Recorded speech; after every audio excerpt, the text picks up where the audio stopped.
primero la canción. Sí, vamos al intro. Entonces, Vamos al intro. Sí, te presento. Los Recrenton.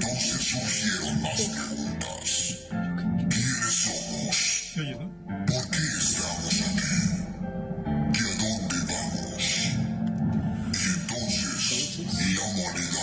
Va a ser, esta es la 1, esta va a ser la 3 y nos quedamos con esta Los Guns Metallica.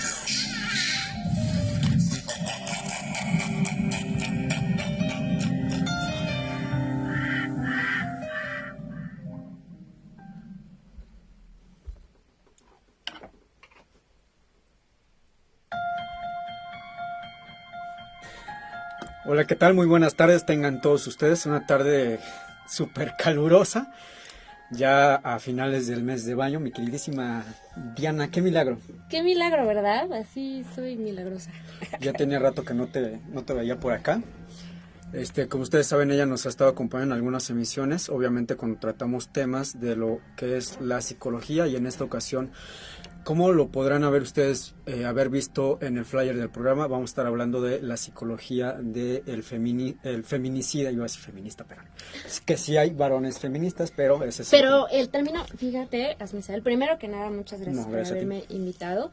Incluso el término hombre feminista es un término repetitivo, en realidad no es que esté bien tan dicho. correcto, ajá. Okay. Porque podríamos, ya lo iremos explicando, me imagino, a lo largo del programa, pero sí creo que hay que tener cuidado, no en esta necesidad de ser demasiado puristas o demasiado exigentes, pero creo que con el tema del feminicidio y sobre todo del feminicidio, que estamos hablando de un delito, que estamos hablando de una situación muy grave, de que México es el país que tiene primer lugar en feminicidios en América Latina, creo que sí tenemos que tener cuidado con cómo nombramos las cosas. Uh-huh. Entonces, hombre feminista, digamos que es un eufemismo, ¿no? Estaríamos más refiriéndonos a hombres aliados cuando hablamos de feminismo. Pero bueno, igual, ya lo iremos desmenuzando. Vamos Primero que nada, muchas gracias por tenerme aquí esta tarde. Redes, siempre me borran el teléfono del pizarrón, pero bueno, redes sociales ya saben que nos pueden encontrar en Facebook, Twitter, Instagram. Creo que Circo tiene TikTok, la verdad no me he fijado, pero nos pueden encontrar como Circo Volador Radio, obviamente. Sus redes sociales, señorita. Mente en Construcción, que bueno, ha tomado una pausa, como tuve yo que tomarla en general en todas mis actividades, pero está por regresar, estamos en eso. El primer paso es estar aquí con ustedes, es muy contenta, mis amigos, mis compañeros de la cabina. Pero bueno, las redes sí están todavía funcionando. Mente en Construcción, estamos en Facebook y también en Instagram. Mi Facebook personal, Diana Camacho. Ok. ¿Y qué les parece si, para no ir perdiendo la bonita costumbre aquí en el programa, nos vamos con la primera canción? Esto que vamos a escuchar a continuación corre a cargo de una banda orgullosamente mexicana, Café Tacuba, y esto se llama Las Persianas. Ahorita que regresemos les voy a explicar más o menos por qué esta canción. De hecho, por si no te habían dicho, ya no podemos poner la música. Si reproduces el video, tenemos que mutear la canción. Ellos en el portal sí lo escuchan, en el podcast sí se va a escuchar, pero mientras estamos al aire en Facebook no podemos poner la música, tenemos que irla pausando. Okay. ¿Y la transmisión no se interrumpe? No, ahorita estamos, okay. Ahorita estamos ahí todavía. Igual podría ser bueno que nos fueras platicando mientras por qué la canción, porque yo ya la había escuchado antes, pero no la había relacionado, como te decía, con el tema.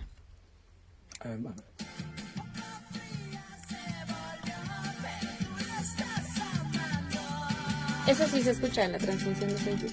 Sí, pero le tengo que ir bajando un poquito porque si no nos va a botar. Okay.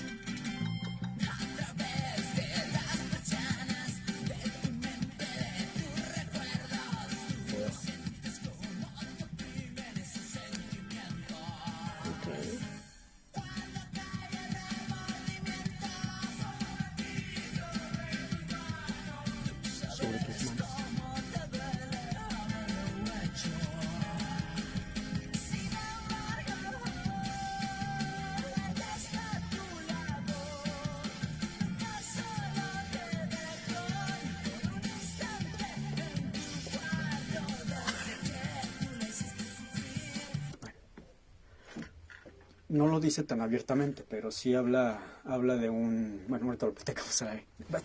Pero entonces, no, sigo un poco confundida. Ahorita estamos al aire, ¿o no?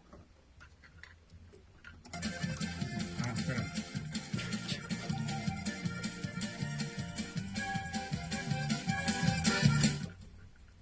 Ahí está. Ahí me oyes mejor, ¿no? La estrofa dice, tú la hiciste morir. La estrofa dice, tú la hiciste morir. Sufrir, tú la hiciste morir. Por su cuello tú la hiciste morir. Eso es lo que dice la estrofa. Pero... Sí, luego dice, boca fría se volvió. Boca fría se volvió. Okay. Pero tú le estás amando. O sea, están hablando como, en la narración, están hablando del asesino, del crimen. Tiene en su cuarto, nunca lo dejó solo. Pero en tercera persona. No está hablando el asesino ni... No, alguien está contando la historia. Alguien está contando la historia. Ok. Ahora sí, échamela.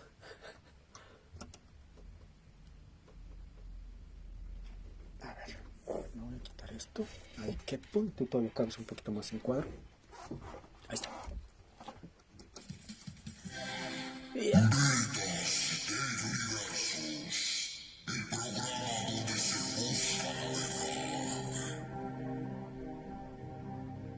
Ok, ya estamos de regreso y como les había comentado, ¿por qué esta canción de Café Tacuba? Que yo creo que todos hemos escuchado.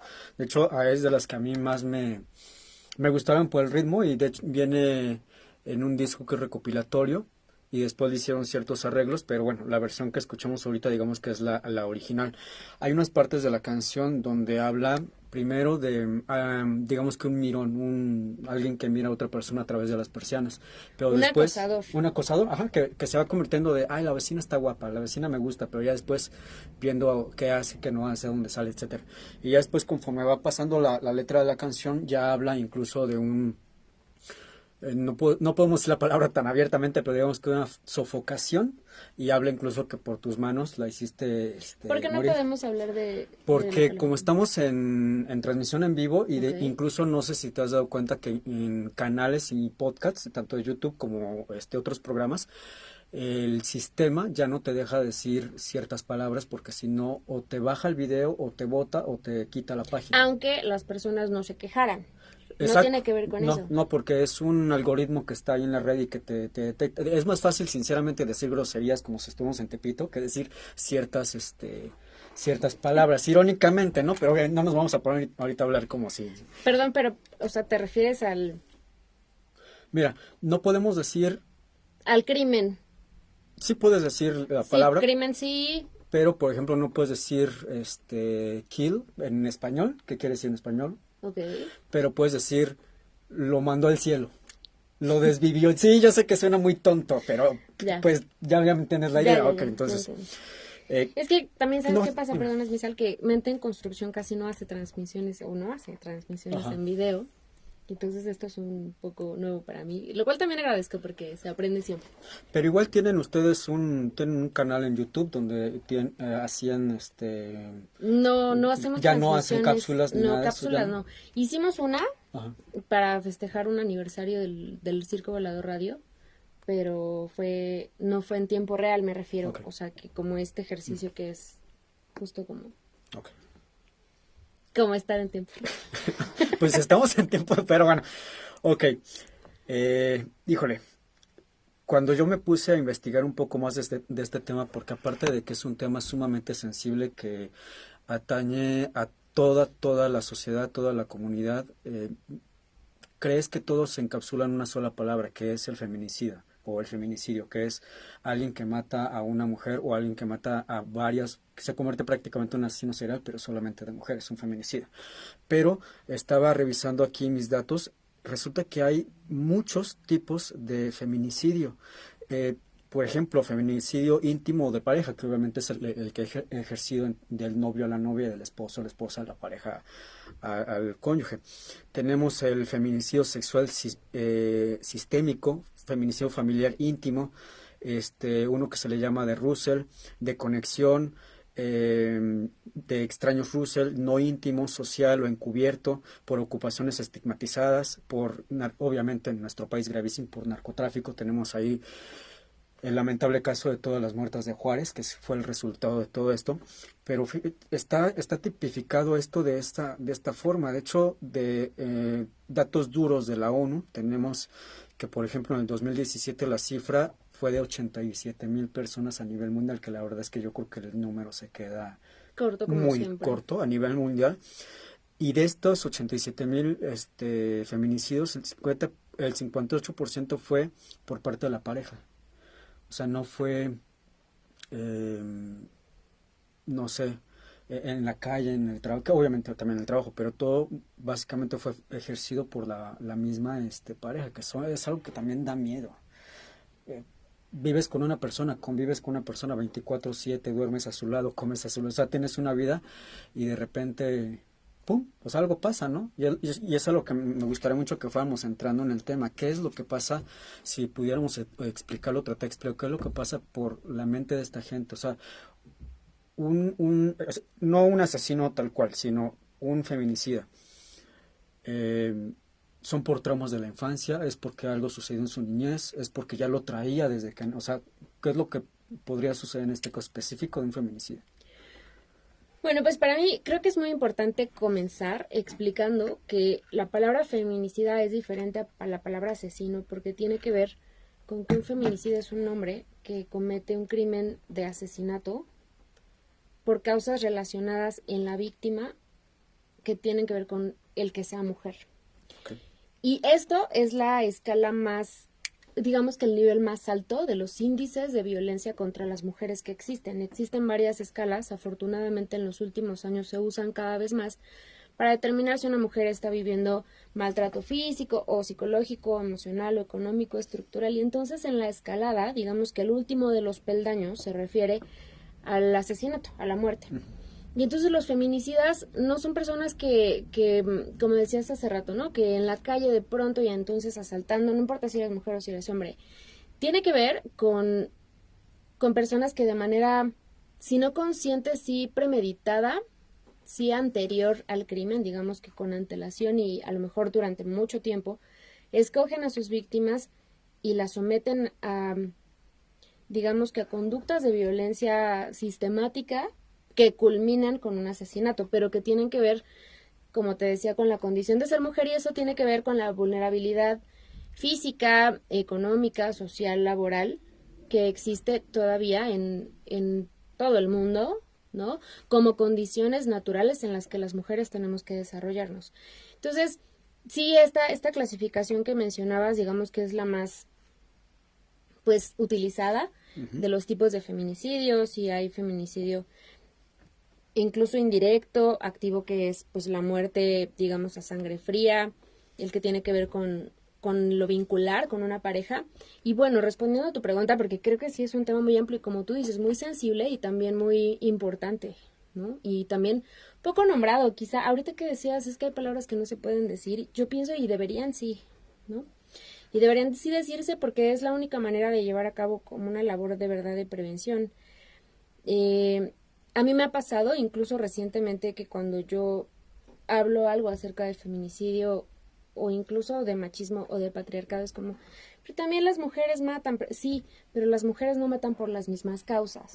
Y entonces ahí es cuando la psicología se vincula, se relaciona y trabaja en equipo con otras disciplinas como lo forense, como la victimología, que es el estudio de las víctimas, etcétera, para determinar que hombres y mujeres no cometemos crímenes o delitos por las mismas causas. Tienen una diferenciación que tiene que ver con una serie de factores que igual iremos explicando, pero respondiendo a tu pregunta, ¿qué es lo que pasa en la mente de una persona?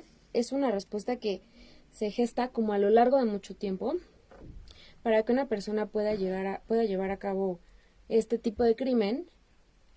Se tienen que rastrear las causas epigenéticas. Eso quiere decir que si hay una predisposición genética que se ha estudiado de manera neurológica, que tiene que ver con los perfiles delincuenciales, pero que también el ambiente detona para que llegue a estos niveles de violencia, que este es el nivel más alto, ¿no? El feminicidio es considerado el nivel más alto de violencia contra las mujeres, porque es la muerte. Ahí ya no hay ninguna marcha atrás. Entonces, si bien hay una predisposición, como te decía, incluso transgeneracional, de las personas que tiene que ver con las neuronas espejo, que son las neuronas de la empatía, que tiene que ver con el hemisferio derecho del cerebro y el desarrollo del mismo, que tiene que ver con las normas sociales y cómo con las personas pueden adaptarse o no a ciertas directrices de lo social, de lo escolar primero y luego de lo laboral y en general de lo social.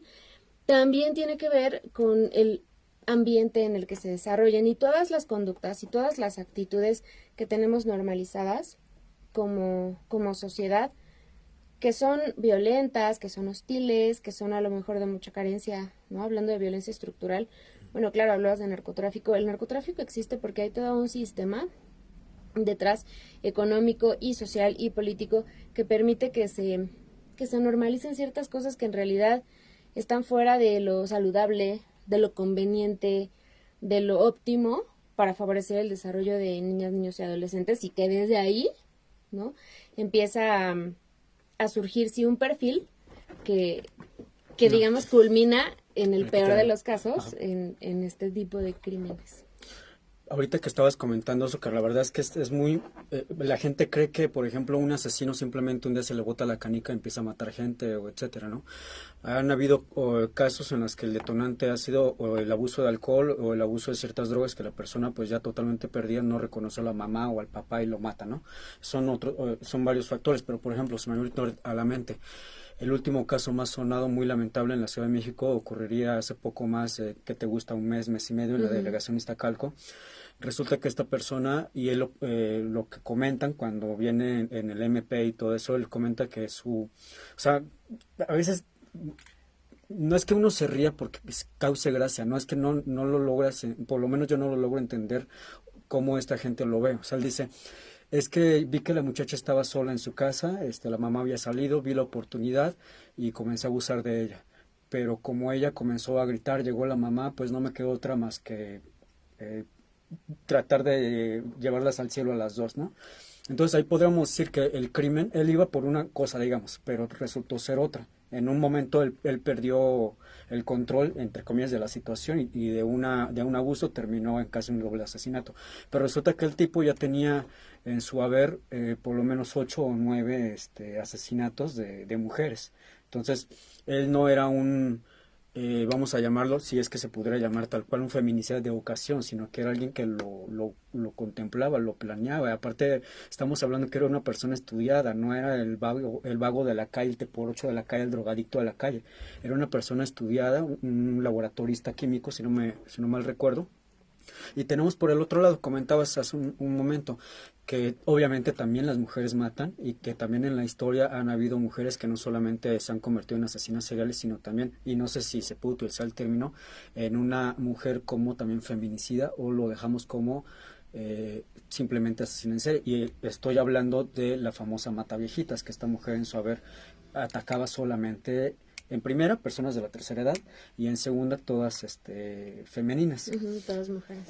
Y ella, la primera entrevista que le hacen cuando la atrapan, y creo que esto lo hemos visto repetidamente mucho en los casos de tanto asesinos seriales y feminicidas, de que hablan que tuvieron una infancia muy dura, que fueron maltratados, que fueron incluso abusados de niño, o los varones que dicen es que mi mamá me trataba mal, mi mamá nunca me quiso de chiquito, mi mamá incluso hasta me quería regalar con traumas, ¿no? Vaya, al final de cuentas eso va creando la mente de un individuo desde muy pequeño, adolescencia, pubertad, etcétera.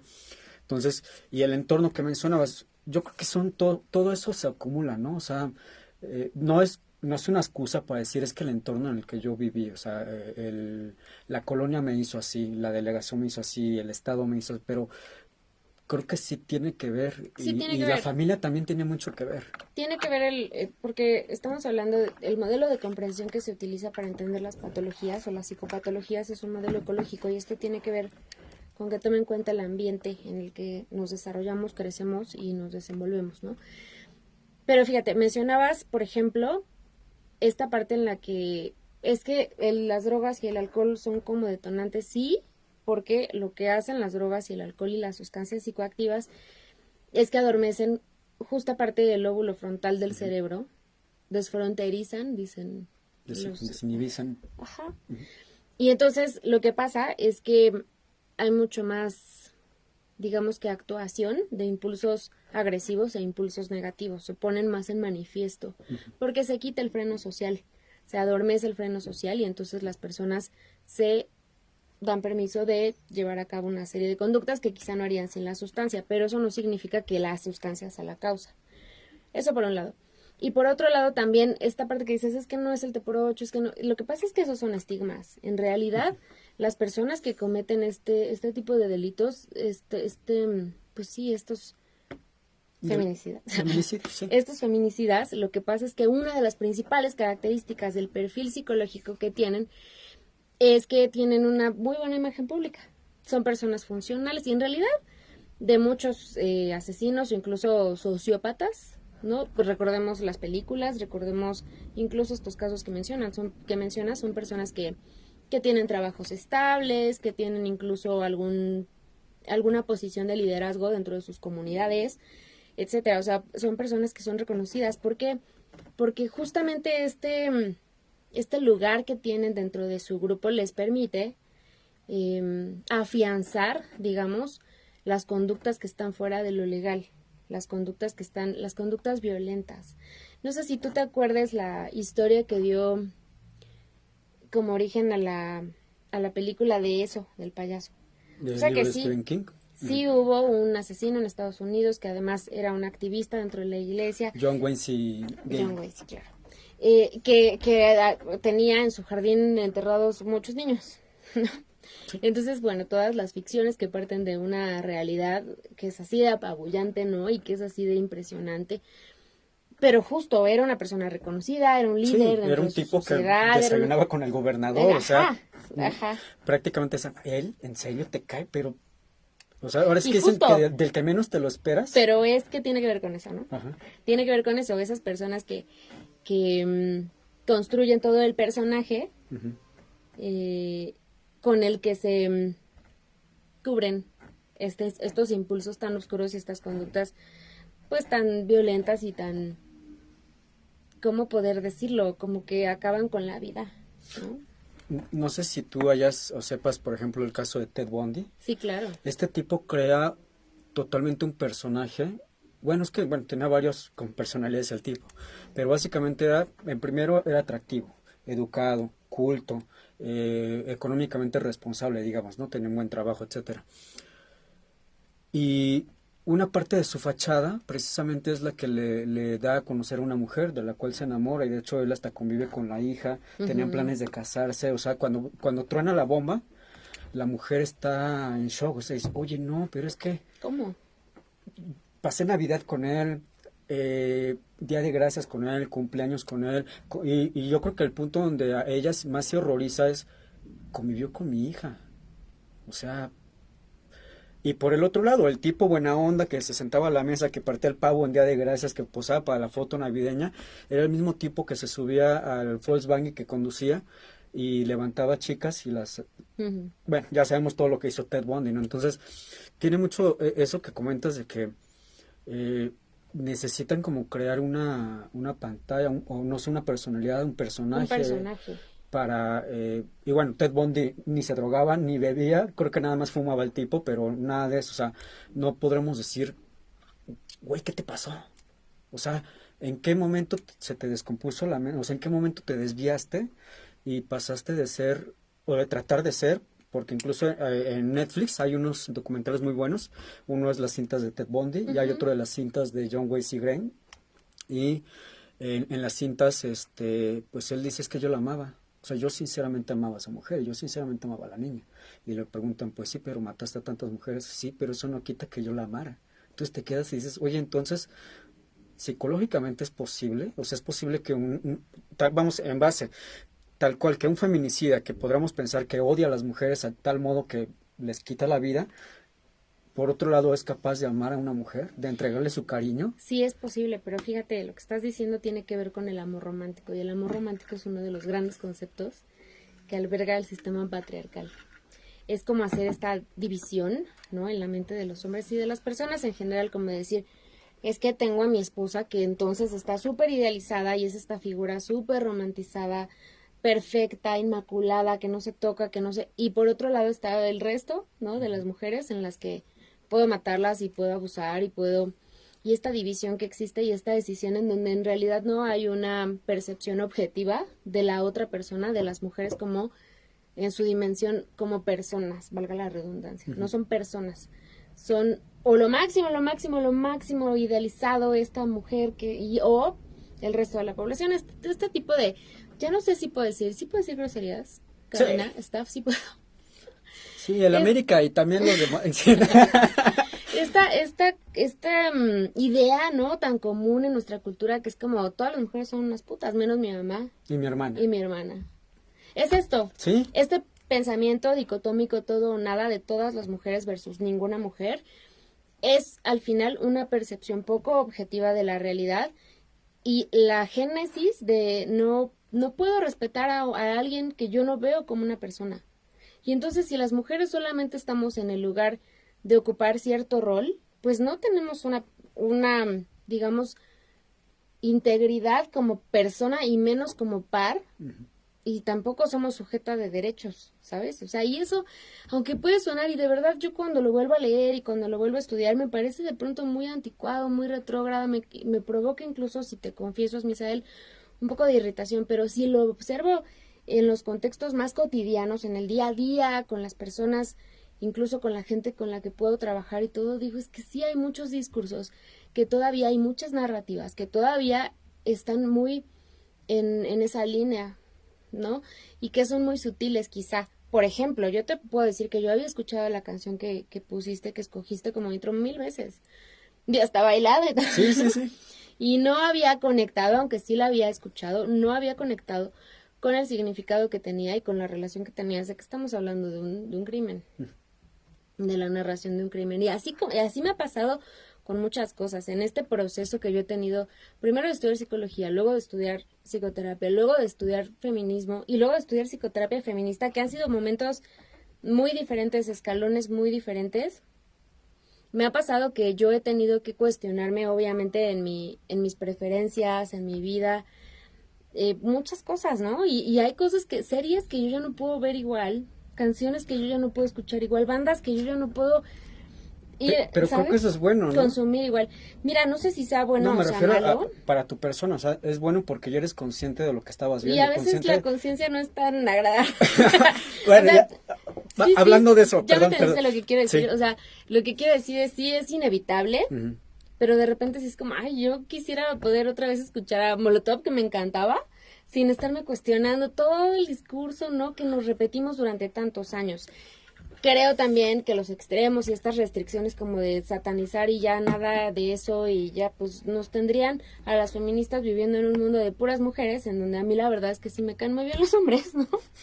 Entonces pues no, tampoco es el camino, pero hacer pues no sé, balance y esta observación, como te digo, de manera más objetiva y más consciente, pues no es nada fácil, es un trabajo de todos los días y por eso te decía al principio, sí creo que es muy importante que hablemos las cosas como con las palabras más precisas que se puedan, sin carga moral, para que cada vez la gente pueda estar mejor informada, que al final creo que es tu objetivo y el mío al estar participando de estos espacios. No sé si me estoy explicando. Te explicas y por acá vamos a saludar a la bandera. Por acá estaba el buen Alonso Alcántara, que ya te mandé a hacer tu tacita, te voy a mandar a hacer un termo así como el mío, mira, así que tiene esta lucecita y todo el rollo, porque Alonso es fan. También por acá está Azucena, muchísimas gracias, que ella también es fan del programa. Por acá arriba, estoy medio ciego, perdón, pero creo que por ahí está mi brother, el George, mi buen George. Entonces, muchísimas gracias, brother. ¿Y qué te parece si nos vamos a una canción que cuando salió, incluso el disco fue de cierta manera censurado en los 80s, y cuando sale esta canción también la censuran? No tiene nada oculto, la verdad es que la letra de la canción te lo dice todo. Esto que vamos a escuchar corre a cargo de Metallica y se llama Die, Die, My Darling. Déjale, pregunto a Ariel cuánto tiempo vamos a recorrer el programa porque entramos tarde. Yo puedo ir. Sí.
No, te estás haciendo así.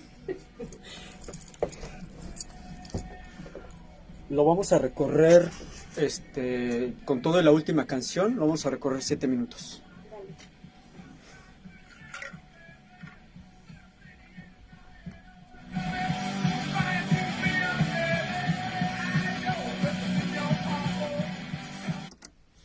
Ya, porque si no nos van a botar ahorita la transmisión. ¿Ya qué? ¿La muteé? Ay.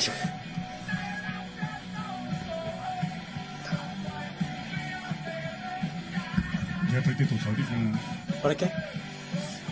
Ah, De la rola. Y me digas. Ay, ya no me oyes. ya. No, de hecho la estoy dejando más tantito, pero sí la tengo que quitar, güey, porque de hecho, bueno, ahorita explico la rola. Vamos a ver.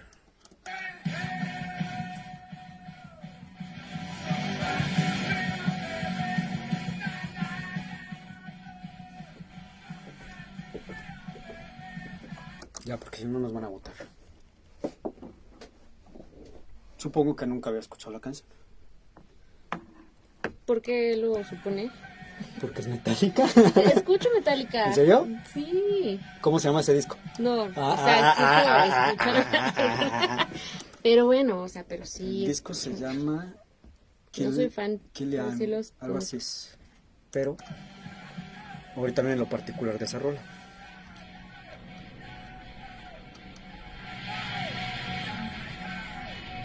Que ni siquiera te diste cuenta. No, no, no. Ahorita te voy a decir que no te estoy hablando.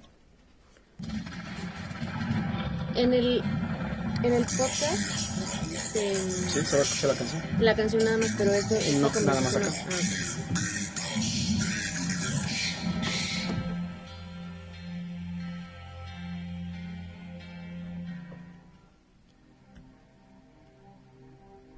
Muy bien, estamos de regreso con la queridísima psicóloga Diana Camacho, y esto que escuchamos hace un momento, les había comentado que sí, la banda es Metallica, de hecho la letra música es de Metallica, es de un álbum de los 80s, Die Die My Darling, pero lo que escucharon no era Metallica, eran los Misfits, esta banda de punk, grunge.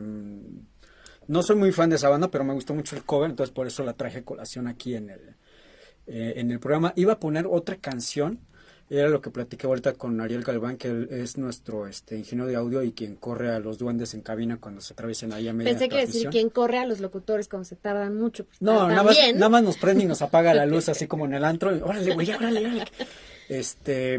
Hay una canción, una banda, creo que es de punk rock. Avenged Sevenfold. La canción se llama Un pequeño pedazo de cielo, pero dura 8 minutos. Ah, no. Y es una canción que si tienen chance de por ahí Google, de hecho el video también está medio escabroso, es como un anime, pero la canción básicamente habla precisamente de un feminicidio, tal cual, y cómo él, después de que comete el crimen, la extraña tanto que la revive. De hecho se roba el cadáver, sigue viviendo con el cadáver, de repente el cadáver ya no es cadáver, sino es zombie, y ella dice, pues ahora va la mía, lo desvive también, siguen enamorados y terminan casándose.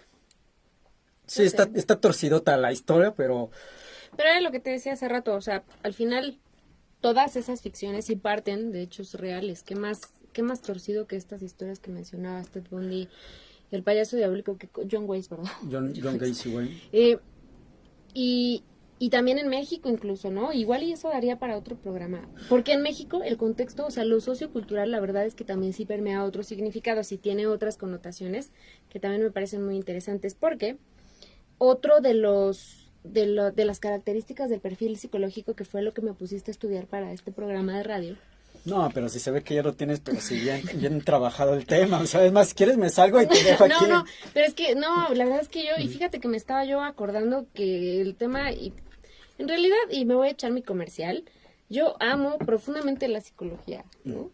Y entonces, los temas de psicología a mí siempre me han llamado mucho la atención, incluso cuando yo estaba en la universidad nos dijeron, fíjate, porque tiene que ver con lo que te voy a comentar a continuación, nos dijeron, tienen que hacer un ensayo del estudio del análisis del complejo de Edipo de algún famoso. Y entonces me acuerdo que en ese momento mis amigas me decían, vas a hacer a Frida Kahlo. Y yo dije, no, porque Frida Kahlo va a ser muy fácil, fíjate mi soberbia. Yo dije, va a ser muy sencillo. Y entonces dice porque yo estudié en la UAM, que la línea de psicología de la UAM, el abordaje es muy psicoanalítico. Entonces por eso nos dejaban ese tipo de tareas. Y entonces yo hice el análisis del complejo de Edipo de Charles Manson. Y entonces una de las características que yo me encontré en la bibliografía que revisé para esa tarea era que si podemos encontrar un común denominador entre todas las personas que cometen estos crímenes, es un complejo de Edipo sumamente lastimado. El complejo de Edipo se refiere en el sentido psicoanalítico más clásico a este enamoramiento temporal y normal que existe de los hombres hacia sus madres, ¿no? Y también de las mujeres, pero que funciona diferente en hombres y mujeres y que estructura de alguna manera la entrada a la cultura y a la realidad de los niños, que es una etapa transitoria y es una etapa normal del desarrollo infantil, pero que algo pasa, porque decías, es que algo pasa en sus mentes, pero algo pasó desde antes, desde la perspectiva más freudiana clásica, algo pasa, que entonces son estos niños que tienen una madre, no una madre como tal, sino una función materna poco efectiva. Y ahorita te voy a decir otro ejemplo de una película. ¿Viste la película de Tenemos que hablar de Kevin? No. Ay, tienes que verlas, te va a gustar. Bueno, es como la génesis de un asesino, ¿no? O sea, cómo tiene que crecer en esta mamá poco efectiva, no poco efectiva y afectiva en cuanto a la función materna. ¿Cuál es la diferencia? Me refiero a que la principal función materna desde el psicoanálisis es la emocionalidad. Okay. Esta contención, en las escuelas de psicología se llama holding, como que las mamás transmitan a los niños, a los bebés en sus primeros años, que el mundo no es tan malo y que van a estar seguros y que pueden confiar en alguien. Eso es muy importante para la salud mental del futuro adulto, ¿no? Perdón que te interrumpa, yo creo que también estás un poquito familiarizada con este caso porque yo hace un par de semanas, me aguanté también el comercial, hago pequeñas cápsulas con un compañero que ha estado también aquí con Alejandro Polanco y hablamos precisamente de este tipo de cuestiones. Y en una de esas ocasiones me dice, ¿sabes qué? Este programa no va a salir al aire, lo vamos a aventar directamente es una plataforma tipo Spotify donde no hay censura. Entonces me dijo, quiero que me traigas el caso más olvídate de Manson, olvídate, o sea, tráeme el caso que tú digas, esto sí está muy cabrón, o sea, que dijeras. Y platicamos del caso de la famosísima Casa de las Macetas, donde el cineasta Arthur Ripstein se basó para hacer una película que se llama El Castillo de la Pureza. Ajá, la película es buenísima. Pero sí se queda corta la realidad, o sea, tú ves la película, después ves la realidad y dices, eso no puede pasar en la vida real, y sí pasó, o sea, de hecho la película la graban como 2-3 años después de que pase todo el escándalo que marcó totalmente a la sociedad mexicana, porque estamos hablando, como bien mencionabas, o sea, este señor se pasó de lanza al proteger a su familia porque no la dejó salir de la casa durante más de 15 años. Y prácticamente les decía, el diablo está a la puerta de la casa, o sea, tú no tienes ni por qué asomarte, yo te estoy aquí, yo te alimento, yo te visto, yo te enseño, porque el tipo también supuestamente les daba clases, pero yo creo que ese es uno también de los casos que le decía a mi compañero, qué miedo, o sea, olvídate de todo lo que películas de terror y gore y todo eso, pero cuando ves que eso realmente sucedió, dices, ¿qué onda? Y estamos hablando que eso fue hace 50 años, fácil, fue por ahí de los 70, algo así, entonces... Que acá en la película que dices, y en este caso, era el papá, ¿no? Lo que decía... Pero ¿qué pasa con la mamá? O sea, ¿qué pasa en esta... Perdón, sí. Lo que pasa es que... me leíste la mente, sí. No sé, o sea, lo que te quiero decir es, lo que pasa con las mamás es que las mamás son el primer vínculo. Sí. 100%, porque son las personas, o sea, digamos que naces dentro de ese cuerpo, pero también no solo físico, sino también simbólico. Entonces las mamás tienen muchísimas funciones simbólicas muy importantes para la psique de los niños y las niñas, ¿no? Y de los futuros adultos. Entonces... Claro que el papá tiene un papel muy importante y todo, pero muy, muy importante también. Pero digamos que lo que cumplen, sobre todo en los primeros años, las mamás por muchas funciones, simplemente por el amamantar, el parto, los 9 meses del embarazo, ahí se generan muchísimos procesos inconscientes que tienen mucho que ver con las conductas posteriores, ¿no?, de las personas. Y entonces lo que pasa con los perfiles, te decía, de estos asesinos, es que hay una relación vincular problemática con las mamás en casi todos los casos. O sea, si hablamos de estadística, que, ojo, es muy difícil hacer estadística en este tema, ¿no? Porque en realidad la gente no denuncia, y si denuncia no procede, y si procede se hace estigma, y si se hace estigma después se hace una caricatura del tema. Y es muy peligroso y es muy riesgoso, etcétera. Entonces, no hay una estadística, digamos, que fidedigna, ¿no?, en donde podamos apoyarnos y decir, claro, es que estos casos no hay estudios tan profundos, son casos muy complicados de entender. Bueno.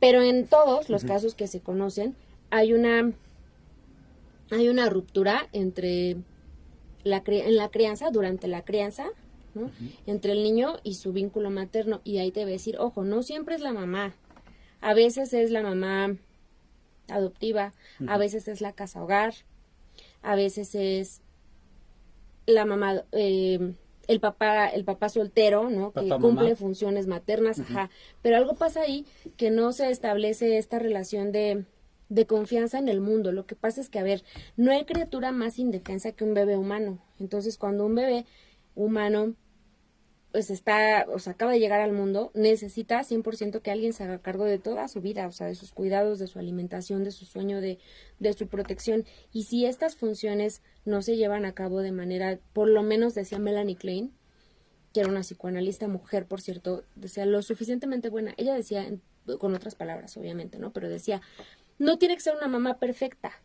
Ella introdujo un término que se llama la madre suficientemente buena. Mientras sea una madre suficientemente buena, que claro la va a regar, que claro va a tener fallas, que claro va a tener pues sí, sesgos, obvio, por información, por tiempos, por un montón de cosas, pero mientras sea una madre compasiva, más o menos empática, más o menos que contenga, ya está, ¿no? Está casi ya estamos del otro lado en cuanto a la salud emocional del bebé. Pero a veces se puede llegar a pecar en ese sentido, ¿no? Me refiero, no, bueno, la palabra está mal dicho, perdón. A veces se puede ir ese dar amor, ese dar seguridad, se puede ir de la mano de las madres y las convierte en unas madres sobreprotectoras. Muchísimo, o sea, y muchísimo. No le enseñan, o sea, si el mundo allá afuera, todos sabemos lo que es, ¿no? Una cosa muy fea o lo que tú quieras, pero el mundo no es así, pero también no le puedes decir a un niño de 10 años que todo es miel o sea, le tienes que inculcar que hay hombres malos, que hay mujeres malas, que el carro te puede atropellar si te pasas la avenida sin ver. O sea, el hecho de que la luz esté en rojo no te da la seguridad de que no venga un loco y te atropelle. Entonces, en el sentido afectivo, y es que yo creo que también eso es algo, lo digo como varón, que a veces como que se reparte esa cuestión entre papá y mamá. O sea, papá provee, mamá es la que se encarga de curar heridas, que si te enfermas, que los mimos, pero a veces creo que se le pasa la mano a mamá en ese sentido y sobreprotege, es decir, no prepara o no se prepara, ya hablando del núcleo ya familiar de papá y mamá, no preparan para ¿a qué voy con esto? En el caso de Charles Manson, tuvo una super infancia horrible, o sea, la mamá casi bueno, ni siquiera le daba un pedazo de pan, simplemente le decía, mira, mi hijo, ve y piérdete una hora porque va a llegar un señor, o sea, lo tengo que atender, ¿no? Y o sea, imagínate qué pasaba por la mente de Manson, ¿no? O sea, diario ver 3, 4, 5, 10, 20 varones. Y aquí lo extraño de eso es de que cualquiera pensaría que Manson terminaría desarrollando una psicopatía de odio contra las mujeres. ¿Qué es lo que hace? Todo lo contrario, hace un harem, se crea de un harem, o sea, dice, a ver, el amor que mi mamá no me lo dio, a mí 20 mujeres me lo van a dar y me van a adorar. Pero ¿qué te acabo de decir de la mente del feminicida, Misael? Que sí, o sea, puede ser que haga un harem con 20 mujeres que lo van a adorar, pero no están vistas, esas mujeres no están vistas como compañeras, también están vistas en un sentido utilitario. Objetos. Ellas son mi equipo, ¿no? Como objetos. Sí, sí. Y entonces, si bien no llegó a asesinar mujeres, sí había esta percepción que comparten los feminicidas de ver a las mujeres como de alguna manera inferiores a ellos, ¿no? Y lo que decías, especialmente en contextos latinoamericanos, lo que tiene que ver con la sobreprotección, hay un autor que se llama Díaz Guerrero, que tiene un libro que se llama Psicología del Mexicano, que hay varias psicologías del mexicano, pero en este libro específicamente lo que él dice es, le hace más daño a una mamá sobreprotegiendo a un hijo que ignorándolo. Y esto es algo muy, muy fuerte, su planteamiento es muy fuerte porque pensaríamos que no, ¿no? Pensaríamos que las mamás presentes, desde esta perspectiva, sobre todo psicoanalítica que te menciono, son muy importantes para el desarrollo, digamos, entre comillas, muy, muy comillas, normal, ¿no? Pero sí, también la sobreprotección es una manera de maltrato, porque es enseñar al niño que solo no puede. Y ahí el papel del hombre, del papá, también es muy importante, por supuesto. Y habría todo el tiempo como que pensar que lo óptimo siempre es el equilibrio, ¿no? Pero también lo más difícil de alcanzar. Creo que quieres ir a canción, ¿verdad? No. Es que estamos calculando los tiempos, Ya. pero no te preocupes. ¿Estás un poquito familiarizada con el caso también de un asesino? Bueno, sí, él asesina en su mayoría a mujeres, está en Estados Unidos, se llama Ed Kemper. Ed Kemper, para empezar, es toda una figura. Hay una serie también que creo que este año viene la 3ª temporada que se llama Manhunter.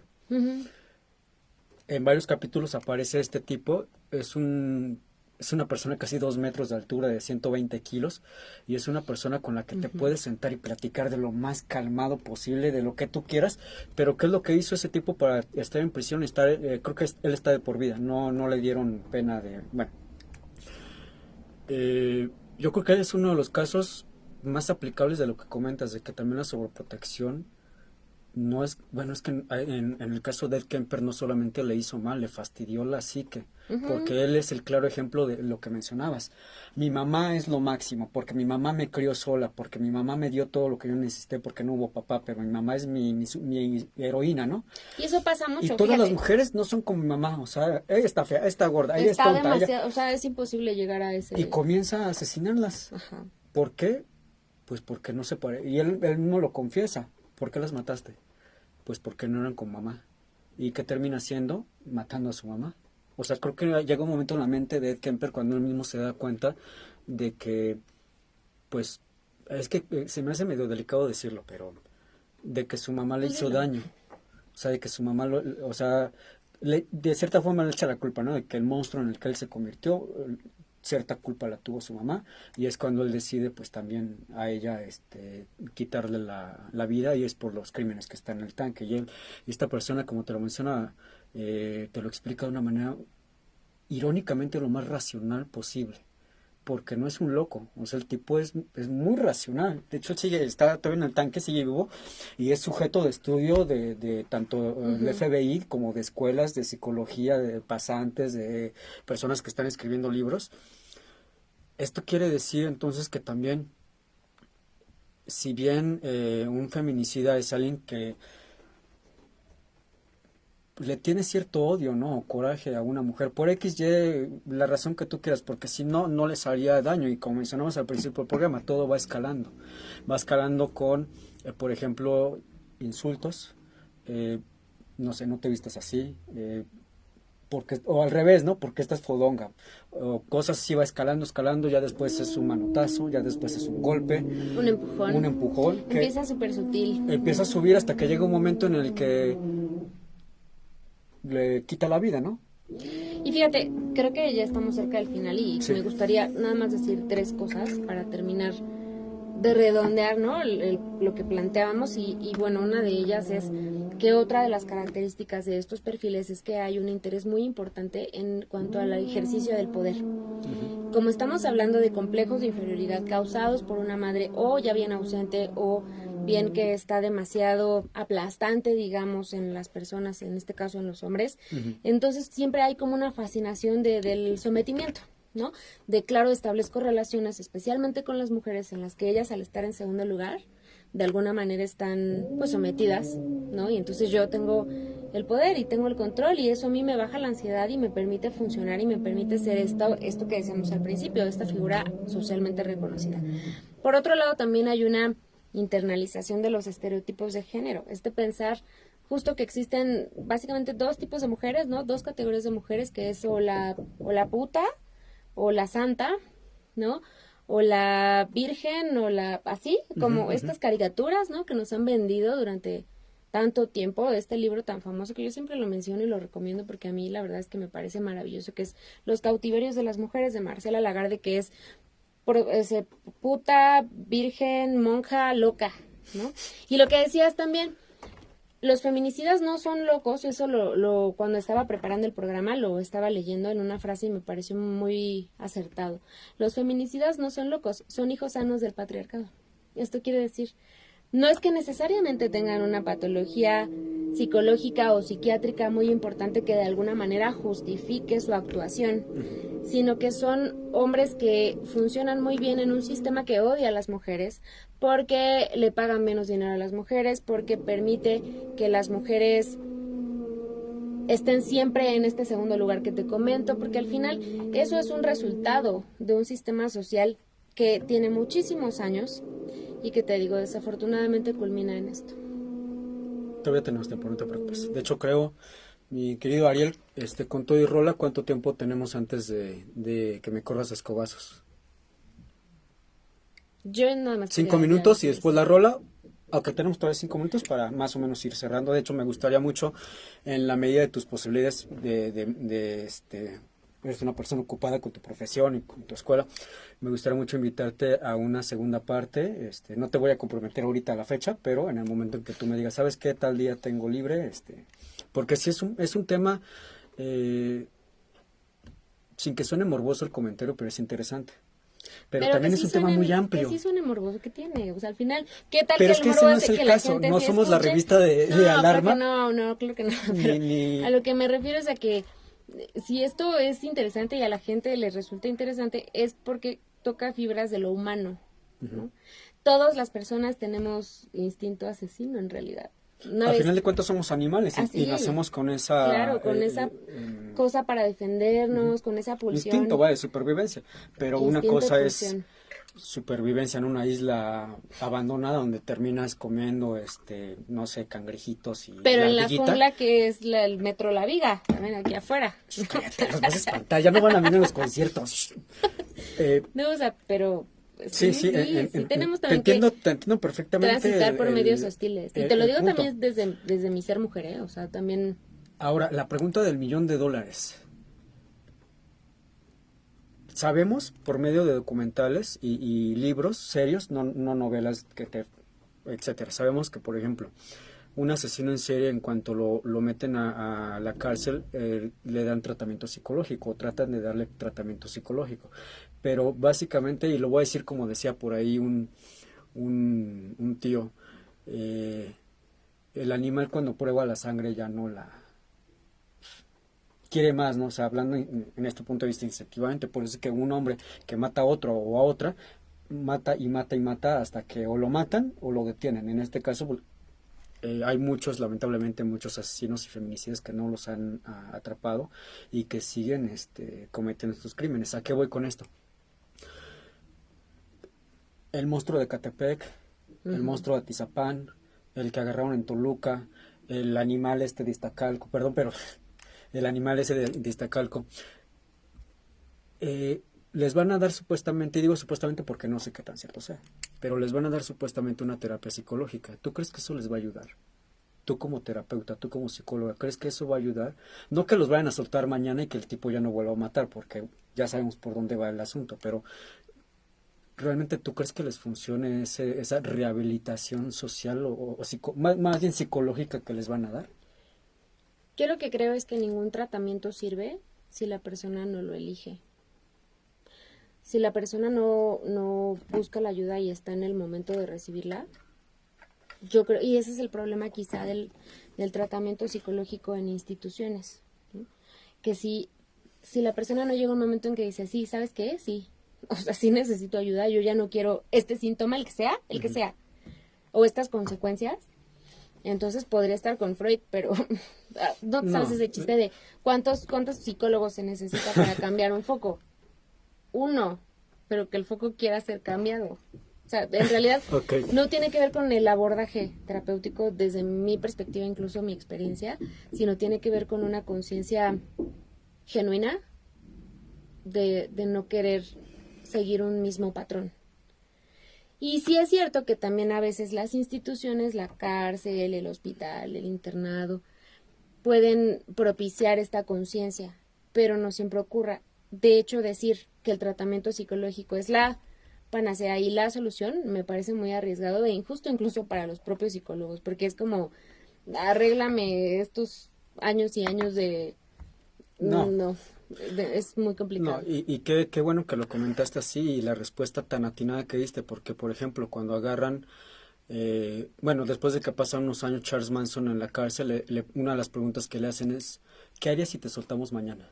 Y lo primero que contesta Manson es, comenzaría a matar a todo el mundo. Y el monstruo, el llamado monstruo de Catepec aquí en México, él mismo cuando estaban en las interrogatorios en la PGR, él mismo lo dice. Si tú me sueltas mañana, yo sigo matando mujeres. O sea, ¿qué onda, no?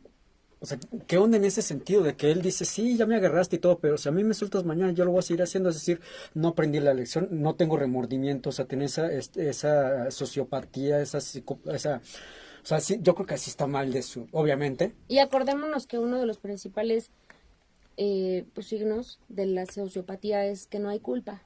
Sí. Entonces, si no hay culpa, realmente las personas no llegan ni a consultorio ni a buscar ayuda ni nada, porque si no hay una convicción, un arrepentimiento y un malestar por haber hecho daño, pues esas personas van a seguir haciéndolo porque no tienen ninguna repercusión personal. Ningún reparo. Pues te agradezco muchísimo que no solamente hayas aceptado la invitación para estar aquí en Veritas, sino que también hayas regresado aquí a tu casa, en el momento en que tú decidas regresar, porque también se extraña mucho mente en construcción. Por ahí están los podcasts también, que los pueden escuchar en iBooks. Sí, nunca nos hemos ido. No, y también estamos en Spotify. Bueno, y están en Spotify.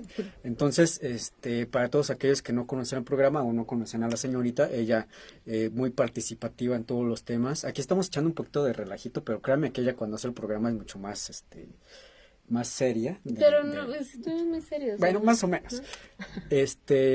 La invitación está sobre la mesa. Muchísimas Vuelve gracias. el día que tú gustes, ya sea con una segunda parte o como le digo a la gente que nos hace favor de vernos, de escucharnos, si tienen alguna sugerencia de tema del programa, estoy totalmente abierto a ello. Le agradezco muchísimo a Ariel Galván, que como comentaba, por ahí siempre nos hace favor con los controles. Y nos vamos a ir con esta última canción que corre a cargo de los Guns N' Roses. Esto fue Veritas de Universus. Larga vida y prosperidad. Cuídense mucho.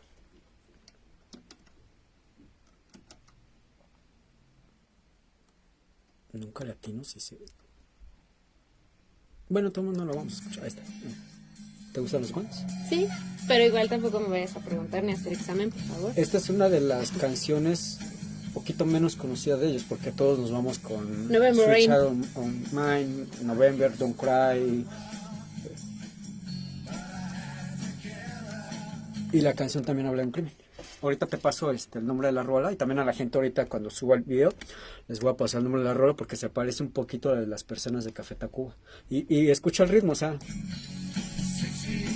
muy feliz, muy armónico, muy hippie. Pareciera. Pero igual la que comentábamos de Café Tacuba, la bailas, la brincas, la cantas, pero ya cuando te quedas como que, a ver, ¿cómo que la sofocó? A ver, ¿cómo que sus labios están fríos? Y te quedas, güey, ¿qué estoy oyendo? O sea... Y así con casi todo. Y terminas la transmisión en